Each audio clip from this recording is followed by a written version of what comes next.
آپ سے ہم نے سیکھا ہے کہ دین اصل میں خدا پر ایمان کا نام ہے. خدا پر ایمان ہی سے اصل میں ساری فیتھ کی بنیاد ہے، اسی پر اچھے عمل کی بنیاد ہے اور اسی سے آخرت کا انعام ہے. تو یہ ہم دیکھتے ہیں کہ اس جدید دور میں جو اصل فرق واقع ہوا ہے وہ یہی ہے کہ جس کو ہم کل عصر الایمان کہتے تھے، ایج آف فیتھ کہتے تھے، آج وہ ایک ایسا دور بن گیا ہے جس میں شاید خدا کو ایک غیر ضروری ہستی تسلیم کر لیا گیا ہے. یعنی معلوم ہوتا ہے کہ خدا کی آخر ضرورت کیا ہے. لوگ اکثر سوال کرتے ہیں. تو میں آپ سے پوچھنا چاہتا ہوں کہ آپ یہ ارشاد فرمائیے کہ یہ اصل میں انسانیت کو کیا ہو گیا ہے؟ کیا کوئی انسان ایسی ترقی کر گیا ہے کہ اس نے خدا سے اپنے آپ کو بے نیاز کر لیا ہے، یا خدا کو ماننے والوں کی کچھ باتیں ایسی ہیں جن کی وجہ سے یہ جو آگے ماننے والے ہیں ان کو کوئی اس میں دلچسپی محسوس نہیں ہوتی؟ تو میں آپ سے چاہتا ہوں کہ آپ اس پہ کچھ روشنی ڈالیں کہ یہ جو الحاد کا دور ہے اس میں کیا عوامل کار فرما تھے جو آج ہم کو مشکل ہوتی ہے کہ ہم اپنے بچوں کے بارے میں، خود اپنے بارے میں کبھی اور اپنے کام کی جگہ پر اپنے گھر میں محسوس کرتے ہیں کہ خدا کی وہ حکمرانی نہیں ہے، زندگیوں میں وہ اثر نہیں ہے جیسے کہ اس کو ہونا چاہیے تھا جو ہم خدا کی کتاب میں پاتے ہیں. جناب. الحمدللہ رب العالمین والصلاة والسلام علی محمد الامین. فاعوذ باللہ من الشیطان الرجیم. بسم اللہ الرحمن الرحیم.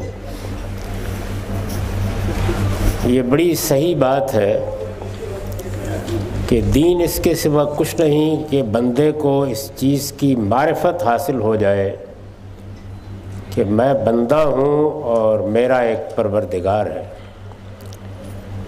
میں اس دنیا میں آپ سے آپ نہیں ہوں، مجھے ایک خالق نے وجود بخشا ہے جو زمین و آسمان کا بادشاہ ہے، لہٰذا اسی کو میرا معبود ہونا چاہیے اور اسی کی بادشاہی کا مجھے اعتراف کرنا چاہیے. دنیا کی تاریخ کو پڑھنے سے معلوم ہوتا ہے کہ ہر دور میں اس بنیادی حقیقت سے اعراض کرنے والے لوگ رہے ہیں. یہ محض آج کے دور کا معاملہ نہیں ہے. قدیم ترین تاریخ میں الحاد کی سب قسمیں مل جاتی ہیں. خدا کو نہ ماننے والے، خدا کے ساتھ دوسروں کو شریک ٹھہرانے والے، اپنی طرف سے ایک دیو مالا بنا کر اس کو دین قرار دینے والے ہر دور میں رہے.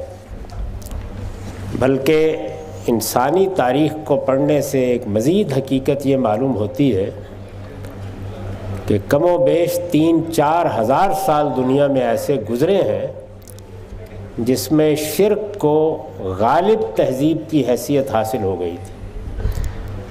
یہ معلوم ہوتا تھا کہ بادشاہ ہوں یا عوام، عارف ہوں یا عامی، سب شرک کا گیت گاتے ہیں، شرک ہی کی بنیاد پر معاشرے کی تنظیم کرتے ہیں، شرک ہی کو اپنے لیے منبع الہام یا سورس آف انسپریشن سمجھتے ہیں. اللہ کے پیغمبروں نے 3-4 ہزار سال تک اس کے خلاف جدوجہد کی ہے. توحید کا جیسا کچھ علمی غلبہ پچھلے 1000 سال میں رہا ہے، یہ سیدنا مسیح علیہ السلام اور محمد الرسول اللہ صلی اللہ علیہ وسلم کے بعد ہوا ہے. ورنہ ایک بڑی طویل، بڑی لمبی تاریخ ایسی رہی ہے جس میں شرک کا غلبہ تھا. اور صرف شرک ہی نہیں بلکہ جگہ جگہ آپ کو شاعروں میں، ادیبوں میں الحاد کے علمبردار بھی مل جاتے ہیں. موجودہ زمانے میں لوگوں کے پاس اپنی بات کہنے کی آزادی ہو گئی ہے. میں نے کل بھی عرض کیا تھا کہ پچھلے 1000 سال ول ڈیوراں کے الفاظ میں اس نے اسٹوری آف سویلائزیشن میں کچھ جلدوں کا نام رکھا ہے عصر الایمان، ایج آف فیتھ.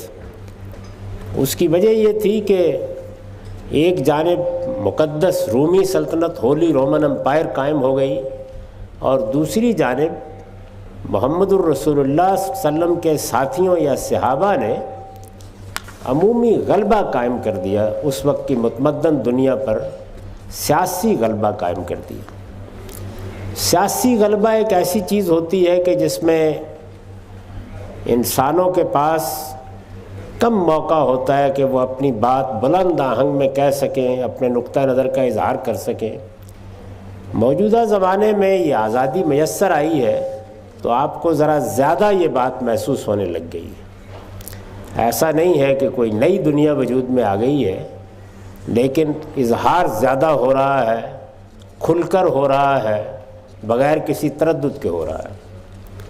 یہ کیوں ہوا ہے اور موجودہ زمانے میں اس کے اسباب کیا ہیں؟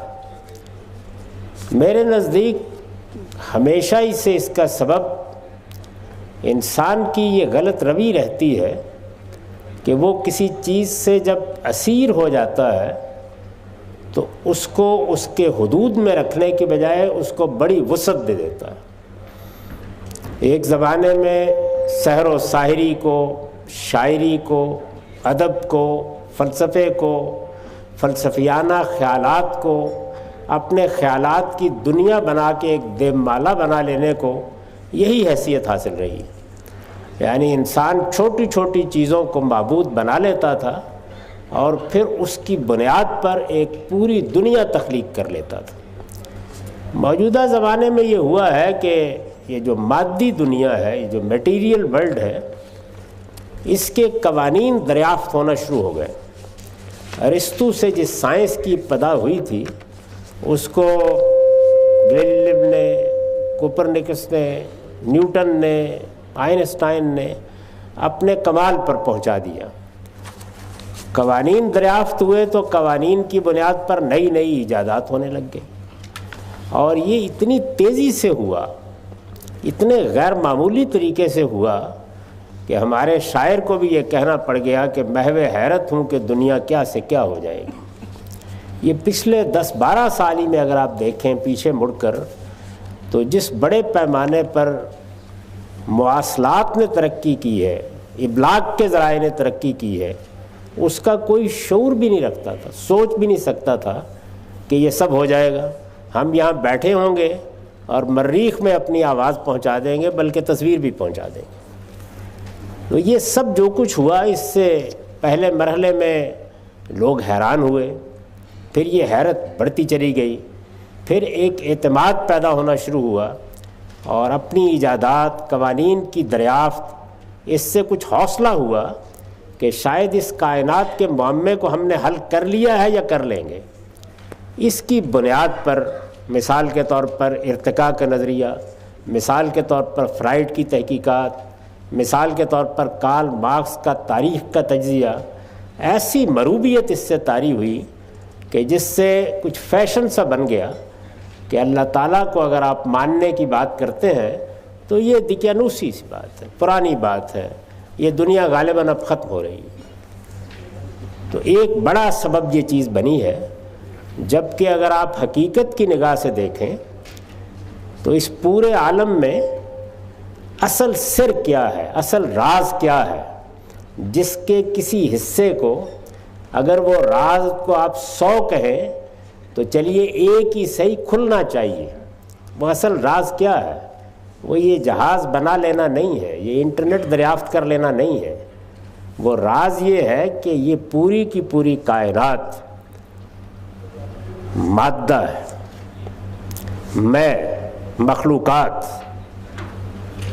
جو کچھ اجرام فلکی آپ کو نظر آتے ہیں، یہ کہکشانے، یہ اسپائرل ڈبولاز، یہ لولبی صحابیے، یہ گلیکسیز، یہ سب کی سب یعنی عظیم انفجار ہے، ایک ایکسپلوژن ہے مادے کا۔ اگر آپ غور کر کے دیکھیں، اس مادے سے حیات پیدا ہو جاتی ہے، یعنی وہی زمین، وہی مٹی، وہی پانی جو بظاہر بالکل مردہ نظر آ رہا ہوتا ہے، وہ حیات کا باعث بن جاتا ہے۔ یہ درخت نکل آیا ہے، یہ پودا نکل آیا ہے، یہ پھول نکل آیا ہے، اور پھر بے پناہ مخلوقات، یعنی آپ گن نہیں سکتے۔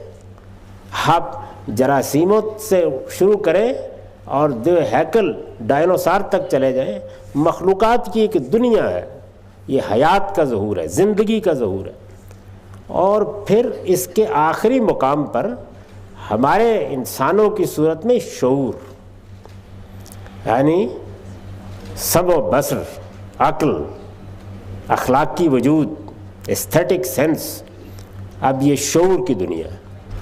تو یہ تین چیزیں ہیں اصل میں جو مل کر اس کائنات کا راز بنتی ہیں۔ کیا ہے یہ؟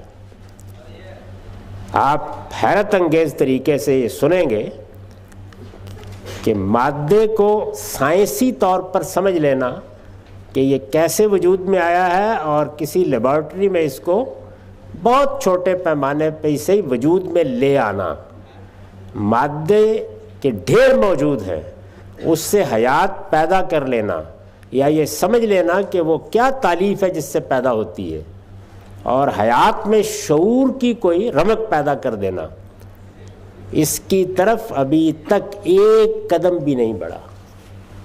یہ راز جیسا تھا ویسا کا ویسا ہی اس وقت موجود ہے، ایک قدم بھی نہیں بڑھا، لیکن انسان کی نگاہ اس جانب نہیں پڑتی، اور وہ اس مادی دنیا کے کچھ قوانین کی دریافت سے پیدا ہونے والی حیرت انگیز ایجادات کی وجہ سے یہ خیال کرتا ہے کہ ہم کائنات کے معمے کو حل کر لیں گے، درحالے کہ ایک قدم بھی نہیں اٹھایا جا سکا کہ یہ معلوم ہو جائے کہ مادہ کیسے وجود میں آتا ہے، میٹر، اس میں حیات کس تالیف سے پیدا ہوتی ہے، اس میں شعور کہاں سے آ جاتا ہے، ایک قدم بھی نہیں بڑھایا جا سکا۔ تو اس لیے یہ وہ سر نہاں ہے، یہ وہ بھید ہے کہ جو ویسا کا ویسا ہی موجود ہے۔ انسان اس خط میں مبتلا ہو گیا ہے کہ غالباً وہ اس پر قابو پا لے گا۔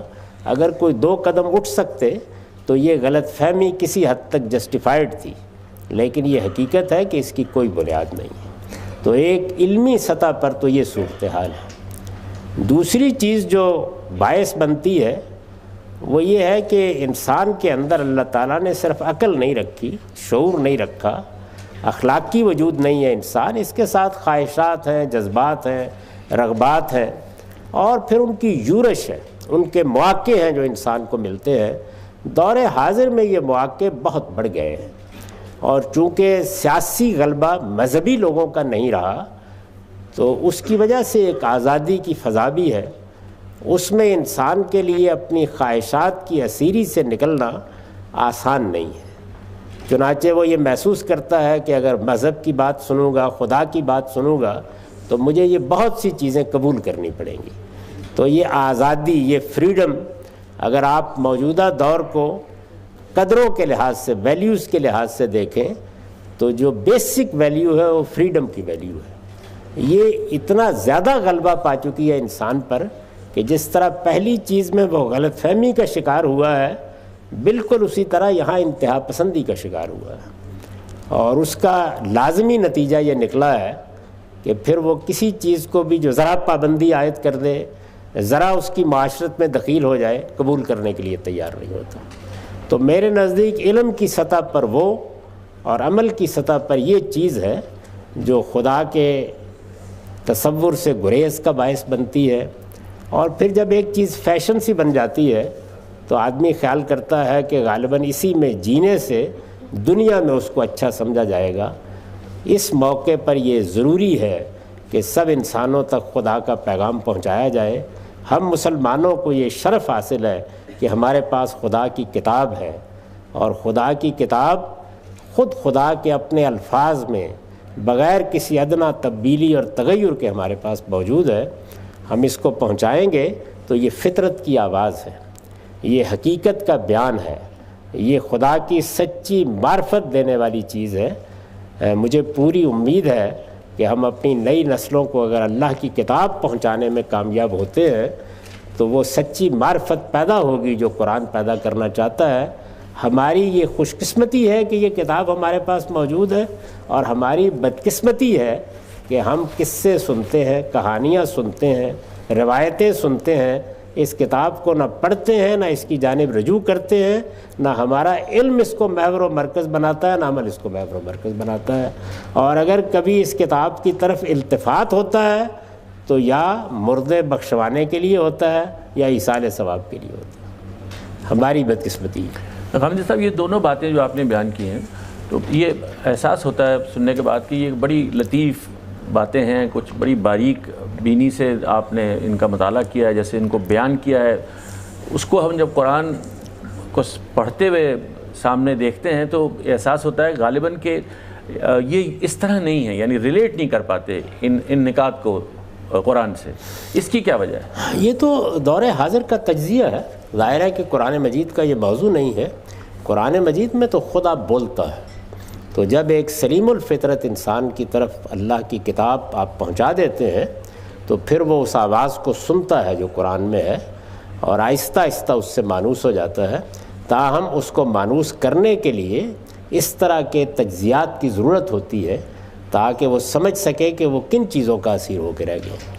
نہیں، لیکن آپ کے نزدیک یہ قرآن پڑھے کوئی شخص اور یہ تجزیے اس کے سامنے ہوں تو وہ قرآن بہتر سمجھ سکتا ہے، اور کیا پھر ان کے جوابات بھی پالے گا وہاں سے؟ ہر چیز ہے. اللہ کی کتاب کی طرف اگر آپ علمی طریقے سے رجوع کریں گے تو ہر چیز واضح ہوگی. میرے پاس تو کچھ بھی نہیں ہے سوائے اللہ کی کتاب کے. میں تو ان تمام دقیق ترین چیزوں کو اسی کی روشنی میں سمجھتا ہوں.